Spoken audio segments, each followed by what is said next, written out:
Welcome to the Growth Through Adversity podcast, where men are forged, not coddled. Here we dive deep into the path of true transformation in pursuit of physical, mental, spiritual, and temporal growth. We talk training, nutrition, business, mindset, and spirituality. We embrace strength and we loathe ease. We reject weakness in every form and cultivate power, the will to power itself. This is the rebirth of modern man. Raw masculinity, tempered by reason, virtue, and right action, because nothing of value is earned without sacrifice. Let's begin our apotheosis together.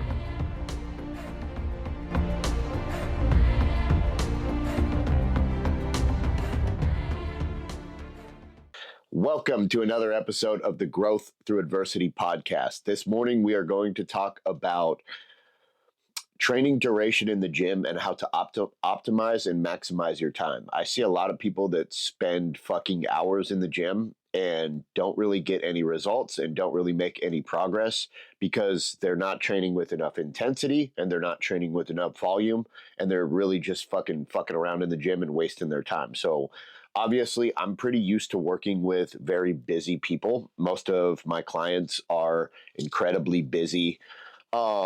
People that have jobs and careers and families and don't necessarily have time to spend 3 hours a day in the gym, right? So when I build my programs, I always try to bear that in mind, and I always try to create programs that are time efficient, right? I want to be able to get you in and out of the gym 3 days a week for under an hour, if possible.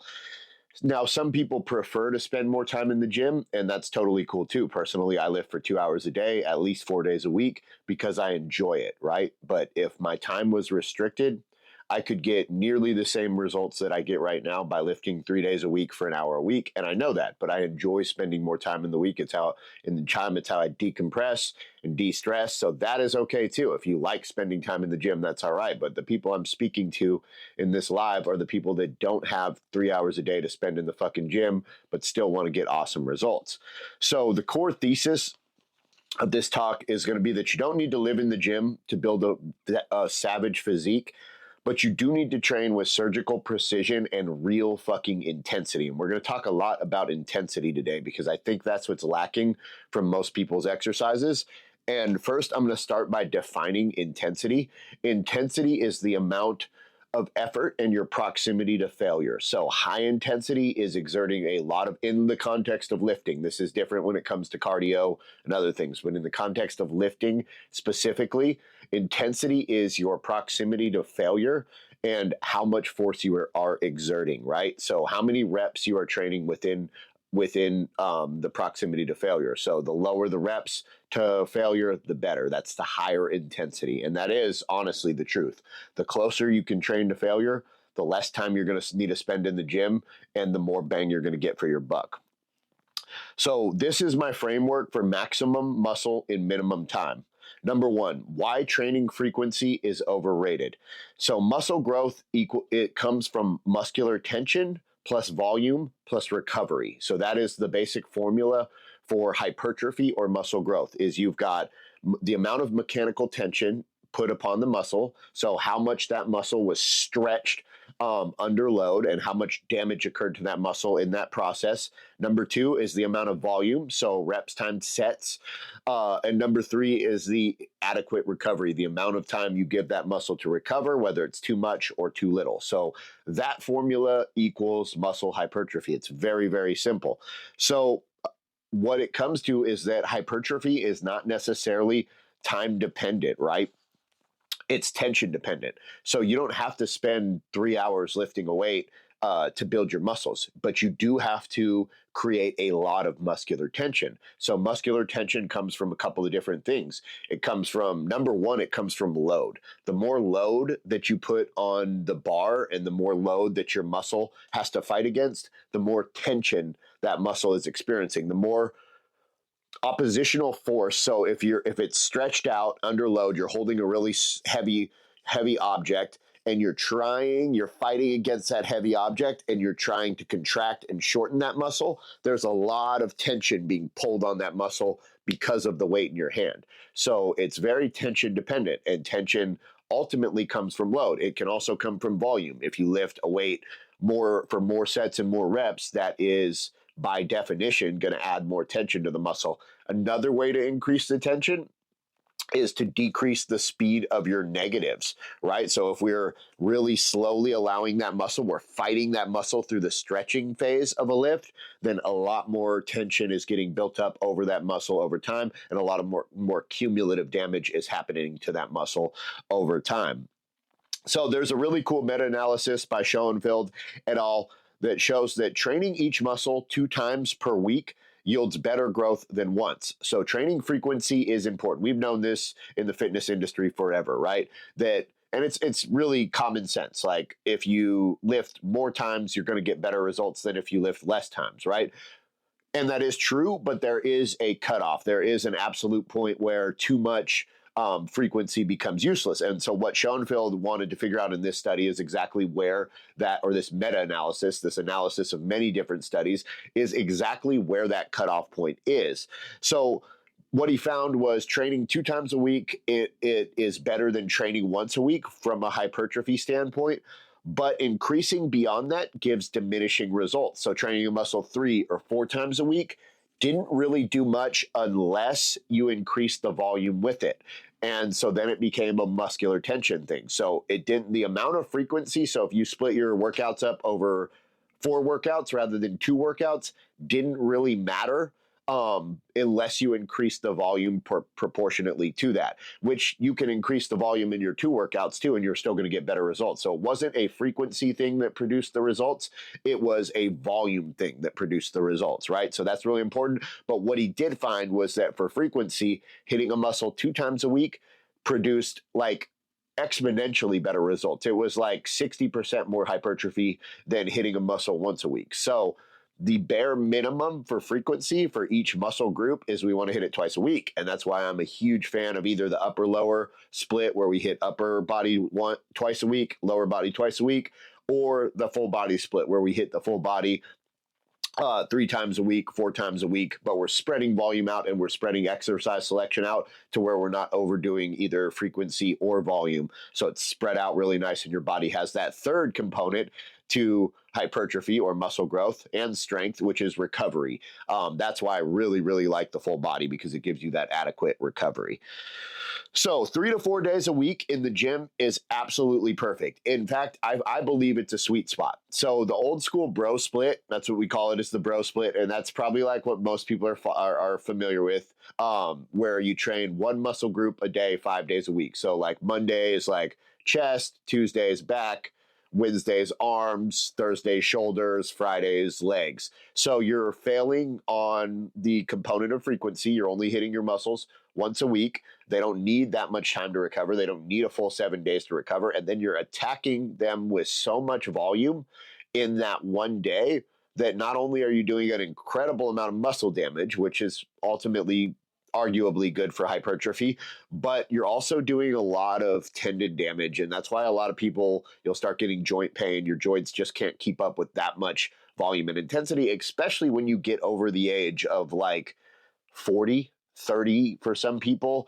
This diminishes over time, your body's ability to withstand. Our joints accumulate damage over time, and lifting should be rejuvenative and reconstructive for those joints, and it shouldn't be breaking them down further. And if you're beating the fuck out of them in a workout like that, you're breaking them down further, and joints, ligaments, and tendons take a lot longer than muscles to recover. So when you do a really heavy lift, you're damaging the muscles primarily, but you're also damaging the connective tissues, the ligaments, the tendons around that, and they will repair themselves. They, especially tendons, will get stronger over time, but their recovery threshold is much slower than the muscles are. So you've got to be ensuring that your workout's periodized, it's progressive, it's well mapped out to where you're giving those muscles breaks from that really heavy work, and you're not just hammering them every time and never giving them a chance to recover.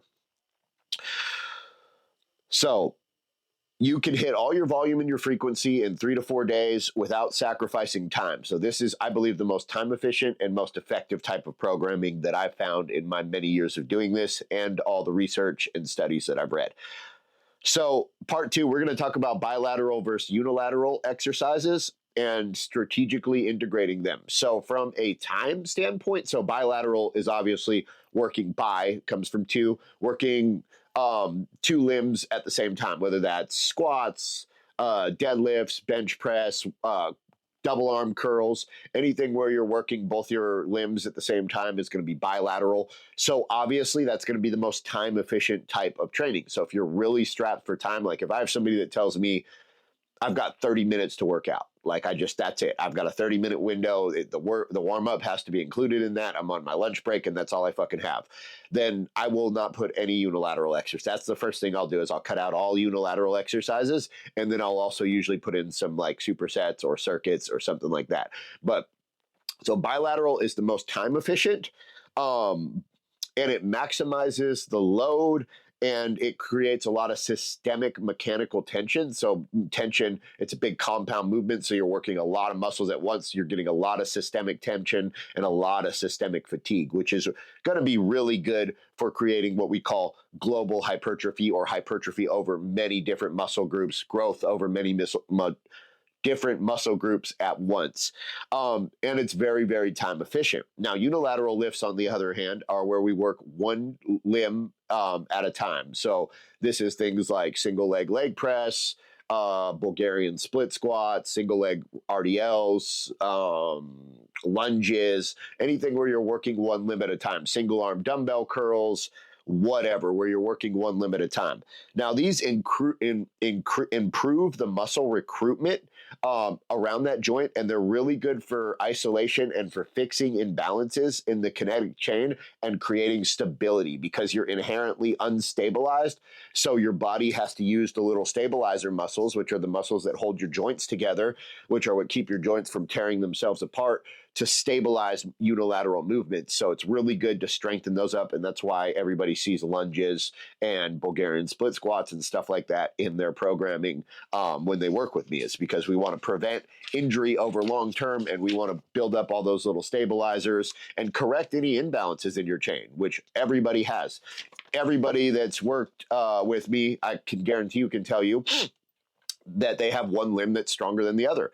When they do their Bulgarian split squats, one side's easier than the other. When they do their single leg presses, one side's easier than the other. So we want to try to fix that over time, because ultimately that's your biomechanics and motor patterns have created a muscle imbalance where one limb is stronger than the other. So that's uneven shear forces on the joints, which can ultimately lead to an injury down the road. We see this a lot in the shoulders and the hips, which are two places that end up getting replaced on a lot of people. And we want to avoid all that if possible.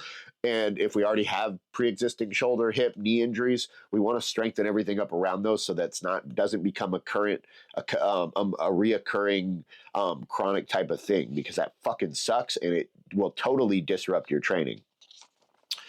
So they are highly efficient for isolation and injury prevention, but they are not time efficient. So you're basically doubling the time that you have to spend in the gym. If you did a exclusively unilateral versus an exclusively bilateral exercises, it would be twice as many sets. So it would take twice as much time. So my rule when I'm building programs, I try to do 70 to 80% of your volume in bilateral exercises, and then the other 20 or 30% in unilateral, just so that we can plug any gaps, prevent injuries, and build good symmetry. But I do want to make sure that we're maximizing our time efficiency, so there's not that much unilateral stuff, unless you're like only have dumbbells and you're working out from home, and that's just not really me doing that intentionally. That's just working with what you have. So number 3, effective volume, quality over quantity. This is so fucking finally working. Good. I'm glad. I'm guessing the live is finally working. Right on. Yeah, and Facebook is finally working too. It was being really weird for a minute there. But so effective volume, quality over quantity. Science-backed hypertrophy range is going to be 10 to 20 sets, hard sets, per muscle per week. So that is the volume that I generally try to program for all of my clients that I work with.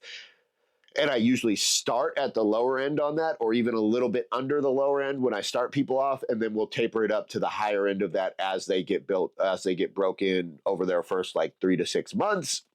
And then we'll work in the higher end of that ranges and find other ways to progressively overload, so that they're constantly being challenged and constantly being forced and compelled to grow. So Here's the kicker. Hard is the kicker. I see a lot of people that think that they're getting enough volume, and I observe this. I observe people in the gym all the time.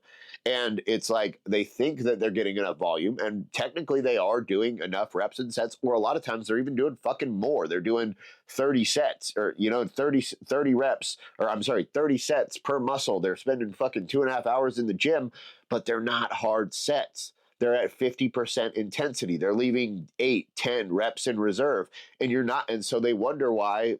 I've watched them over 3 years, and their body hasn't changed at all. They haven't gotten any fucking stronger, and it's because they're missing the most important component, which is the hard. I would rather see you do 2 sets, 1 warm-up set, and then 2 working sets to failure, or to like 1 RIR, so 1 rep in reserve, 1 rep away from failure. I'd rather see you do 2 sets like that than fucking 10 sets where you're leaving 10 reps in reserve and you're working at like 50% intensity. You're going to get more out of those 2 hard sets than you're going to get out of 10 soft ass weak sets. So hard is really important.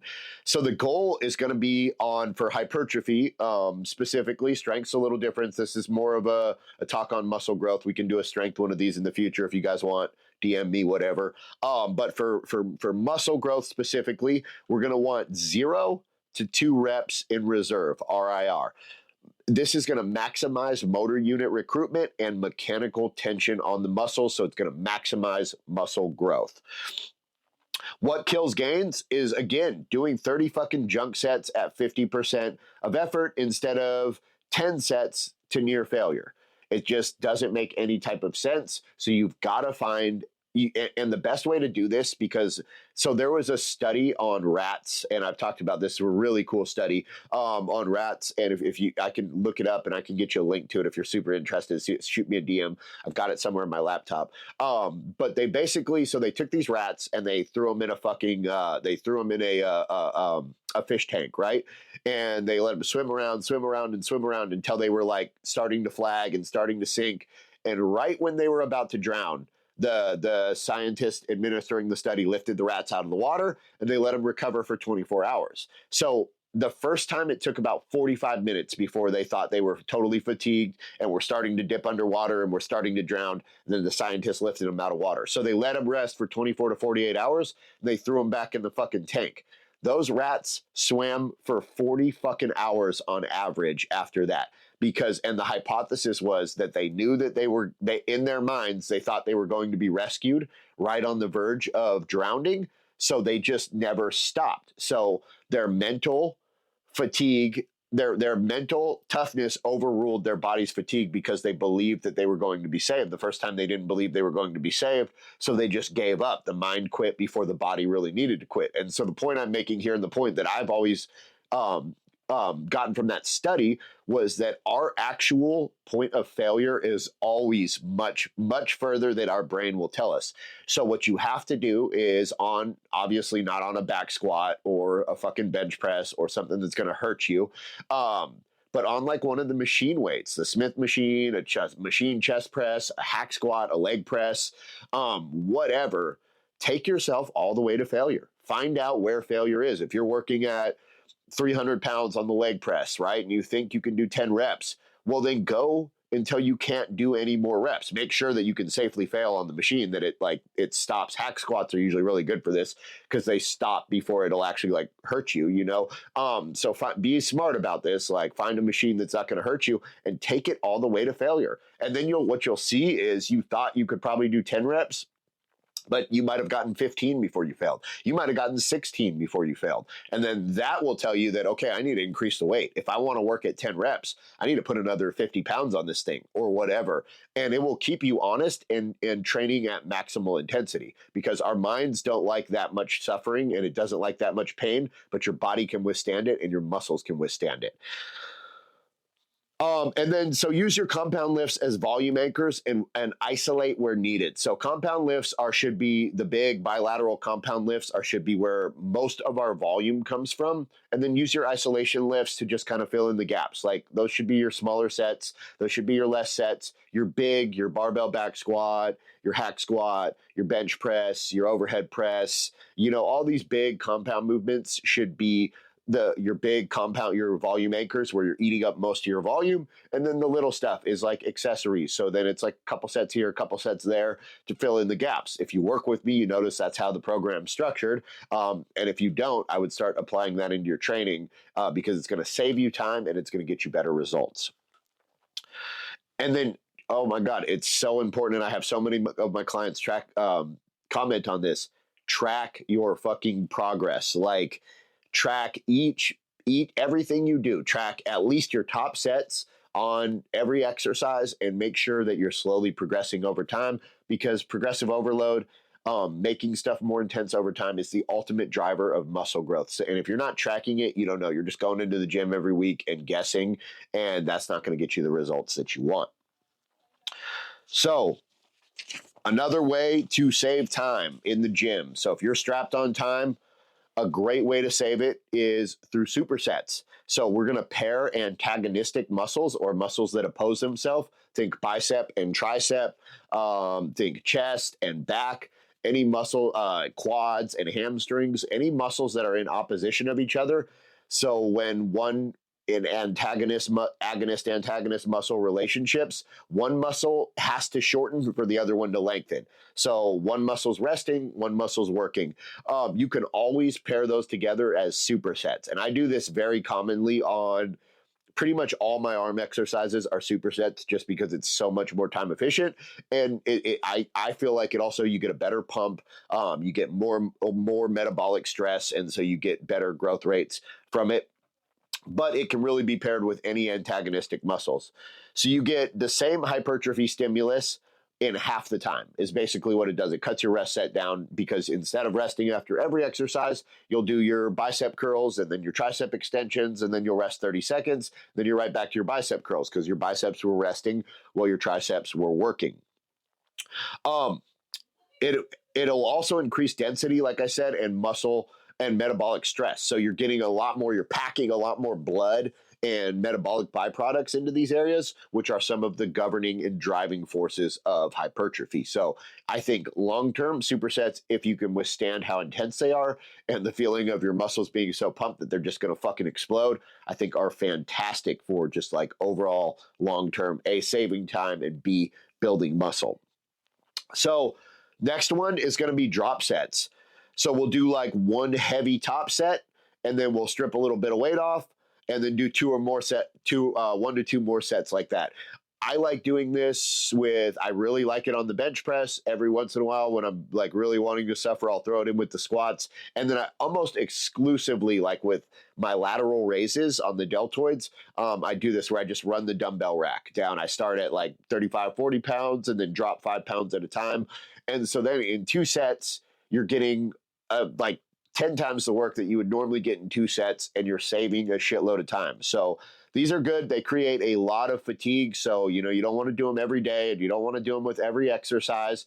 Like maybe 1 per workout is good, and at least 1 workout a week where you're not doing any drop sets, because it is just a lot of stress and fatigue on the central nervous system. But overall, it is a great way to increase intensity, take yourself beyond the point of failure, and just really, really save some time and make your workout really intense and build a shitload of muscle. So an obvious one here is going to be just reduce your rest sets. So if you're resting a minute, cut it in half to 30 seconds. For hypertrophy, you really want like less than 90 seconds if possible. Again, we went over my 4-point metric for gauging how long you should be resting in the last live. That's replay on YouTube if you want to watch it. But for like isolation moves, and obviously like the big compound moves, you're going to need a little more rest. If you do a fucking barbell back squat at RPE of 10, maximal intensity for 10 reps, like it's going to sound like you just ran a fucking marathon. Like your breathing's going to be fucked up. You're going to be fucking shaking like an epileptic. Like it's going to be fucking miserable, and you're going to need more than 90 seconds of rest. You're going to need like 3 to 5 minutes of rest at least. But with your little isolation moves, like if you're resting more than a minute, you're just fucking around. So cut the rest time down on those for sure. And this works really well in the later phases of the exercise or of the workout when we get more into the isolation and the accessory moves, and we're not chasing max output and max strength. So for your big compound move that's going to be front loaded at the front of the exercise, respect that, give it as much rest as it needs to get the most intensity out of it and volume. And then for your little compound or for your little like isolation moves and accessory moves towards the end of the workout, absolutely cut the rest down, way down. So these increased intensity modalities that we just went through, the superset, the drop set, the reduced rest set, are techniques that will increase metabolic stress, cellular swelling, and muscle fiber recruitment, which support growth even with a total lower volume. So these are great ways to reduce the volume of your workout, but still maintain the same amount of growth. So part 5, your phone is absolutely killing your gains and your progress in the gym. And here's why. Studies show that even brief phone use between sets reduces workout intensity, focus, and time under tension. And tension is the main driving force of hypertrophy. So social media is a dopamine hijacker. That is what social media is designed to do. They're designed to get you scrolling, releasing dopamine so you stay on the platform. They want you to stay on the platform as long as humanly possible, and they have really smart scientists that build their apps to do exactly that. So they are hijacking your dopaminergic system, which is the same system that's being used to reward you for working out. So it breaks the mental arousal curve. So rather than being aroused mentally by your workout, you're now being aroused mentally by your phone, and your body's just wasting its dopamine and it's wasting its energy on the phone. So leave it in the fucking locker, or if you want your music, flip that bitch on airplane mode so that you're not getting the notification. Put it on D&D, whatever, so that you're not getting the notification, so that you're not cued to look and open every message and get caught scrolling on Instagram and doing all the dumb shit. You're not just training your body here, you're training your intention, your intensity, and your presence. So that will translate into other facets of your life if you can master not using the phone as much while you work out. Okay, so part number 6. We're almost done here. We're wrapping up we're going to talk about specifically splits. So again, I like 3 to 4 day options a week. I think that's a perfect sweet spot. Something like a Monday, Wednesday, Friday, where we're focusing on compound lifts, rotating intensity zones, and this is great for clients with limited time. So my 2 favorite splits are the upper lower, something like Monday upper heavy, Tuesday lower light, Thursday upper light lower intensity, and Friday high intensity lower. I have used that workout on myriad clients and gotten tons of fucking great results, and I used it on myself for years, and I loved it. The other one I really like is going to be the full body. But on all these, we're going to focus on like maybe 1 to 2 really heavy compound lifts, training within 1 to 2 reps of failure. We're going to throw in at least a superset or maybe even a tri-set to save a little bit of time, some kind of big circuit. And then we're going to throw in a couple isolation moves and accessory moves with maybe a drop set or really short rest. And we can have these workouts done in somewhere between 50 and 60 minutes while still hitting the recommended amount of intensity of 10 to 20 sets per muscle group per week. Let's talk number 7 about mistakes that waste your time. So over resting between sets, we've already covered that. Program hopping weekly. If you're having to learn new exercises and get in a new rhythm every week because you're like one of those dudes that just cannot commit to a fucking program, and it's like anytime one pops up on Instagram, you're like, oh, I'm going to try that one, and fuck, I'm going to do this one. Like, so then you're re-going through this whole learning curve. You're having to find your weights on a whole bunch of new exercises and new machines and new fucking shit. You're having to get the form down, risking injuring yourself. Now, exercise variety is good, but it doesn't need to be like where you change your whole program every week. Your body's not adapting to it that fast. If you're increasing the weight, if you're progressively overloading, you can do basically the same exercises and change out a couple variations of those, and that's all you ever really need. The basics, the fundamentals are fundamental because they fucking work. So stick with them. Don't hop programs. You're just gonna waste your time and kill your gains and increase your likelihood of being injured. So also training to feel tired instead of training for progress. Or I could frame that in a different way, training to be sore instead of training for progress. If soreness and tiredness are the only metrics that you gauge your workout by, those are arguably the worst metrics. So I just read a study last night, as a matter of fact, that was talking about protein synthesis and its relation to hypertrophy and muscle damage.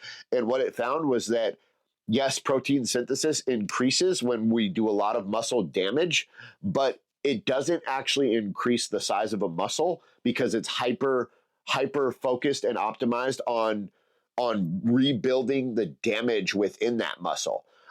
And so you see that in new lifters. And then what it found was once that muscle soreness started going away, as those lifters became more experienced over their 10 to 12 week split, protein synthesis would actually downregulate a little bit, but muscle growth hypertrophy would increase because there was less muscle damage, more muscle tension. And so the protein that was being synthesized into the muscle was being used to regrow new tissue, not repair the tissue that was damaged. So really interesting.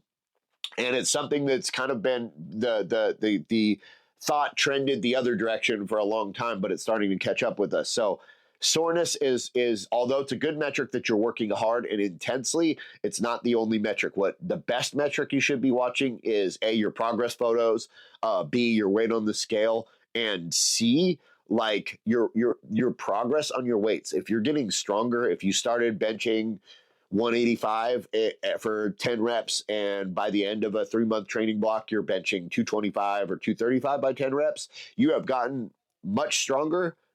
You've grown muscle, 100%, period. That's the only thing that's capable of that happening at that level. So that's something that I like to watch much more. And then obsessing over the perfect exercise selection instead of just executing in consistency. There is no perfect exercise. There is no perfect program. There are tons of them that will fucking work. You just need to commit and execute. So your body doesn't really know what exercise you're doing. What it recognizes is tension, effort, and the adaptation demand of those exercises. So it doesn't matter if it's chest press, bench press, squat, hack squat. Your body doesn't really recognize the actual exercise. It recognizes how hard you're working and how much tension you're putting on the muscle, and therefore how much you're requiring it to adapt. So my client's formula, or the primal method, this is what I use on my clients. So it's 4 elements. Number 1, intensity. I encourage them to work in an RPE of 8 to 10 on nearly every exercise for at least 1 to 2 sets. So we're working near failure. Every rep counts. No fucking fluff. No bullshit. We're there to work. 2, precision. Planned volume. Tracked lifts. 0 guesswork. I'm measuring the amount of volume programmed into them. I'm counting sets, reps, exercises. It's all measured, and it's all progressive, and it's all very intelligently periodized to where we're getting adequate amounts of rest with adequate amounts of intensity. 3, density. We do work in supersets, minimal rest, max results with minimal time. So I like to make the workouts very dense and very effective. Number 4, recovery. We focus on nutrition, we focus on sleep, and we focus on a frequency that is tailored to their lifestyle to make this something that's sustainable. So those 4 points are what I'm looking at when I'm building a program based on one of my clients' custom needs. And this is why clients on this protocol tend to gain more strength and muscle in 3 to 4 sessions a week than a lot of dudes I see that go to the gym and do 6 sessions a week. This is why I can see a lot of my clients that are like 3 months into their program have made better progress than a lot of dudes that I see at the gym that have been there for 2 years, because they're not training with adequate intensity, and they're just going in there and doing the same shit that doesn't work over and over and over again. And it's almost like sad to watch them for years, because it's like the commitment's there, but the programming and the intensity isn't there. So they're not getting the results that they want. And they're just, going to the gym for years for no fucking reason. It makes no sense to me. So all these 4 points are what are going to produce those results that you want. So final words for this is, you don't need to train more. You need to train better. Just think of it like that. It's not necessary. It's quality over quantity. You don't need to live in the gym. You just need to train with purpose. You have to be on a mission, and you have to have smart programming that's going to get you where you want to be. So if you're ready to reclaim your body and reclaim your power. If you're interested in talking to me about one-on-one coaching and getting on a program, go ahead and shoot me a DM. I would love to start that conversation, see what we can do for you. And if you're just have some questions or anything about this live that wasn't completely clear, feel free to reach out with DMs. I'm happy to just answer your questions. You don't have to sign up as a client with me, but if you are stuck and you feel like some of this would benefit you, then reach out, man, and let's start that conversation and see what's up. So I'll see you guys next week. I can't remember what we're doing, but it's something cool. If you guys have any requests or for future lives, just go ahead and shoot me a DM here on Instagram or on Facebook. Thank you guys so much. If you have any questions, I'm going to scroll through here real quick. First time on Instagram. Yeah, Facebook was fucking up, Chancey. I don't know what was up with that, but I always do it on both platforms just in case. And then the replay is always posted on the podcast section on my YouTube. I'm looking forward to seeing you get back in the gym too, Chancey. You had that near gnarly plague. Oh, it's not working for you, Adriana. Well, you got onto here, finally working. Good. We were having issues this morning. I'm sorry about that, guys. Listen to you while I'm working out. Adriana, fuck yeah. Love that. Train better. That's it, Chancey. That's the key. Thank you. You're very welcome, Captain Jimmy. All right, guys. So Facebook is fucking me today, and it's not letting me see any questions. If you're asking me questions, if you have questions, just DM them to me. Yeah, I don't know. We had technical issues this morning, but we made it work. All right, guys. I will see you next Saturday, same time. You guys have a great week. Train hard. Apply some of this. Again, man, information without implementation is just mental masturbation. So actually apply this stuff to your routine and actually apply this stuff to your training to get the results, because we don't do the whole mental masturbation thing. All right, y'all. Have a great weekend.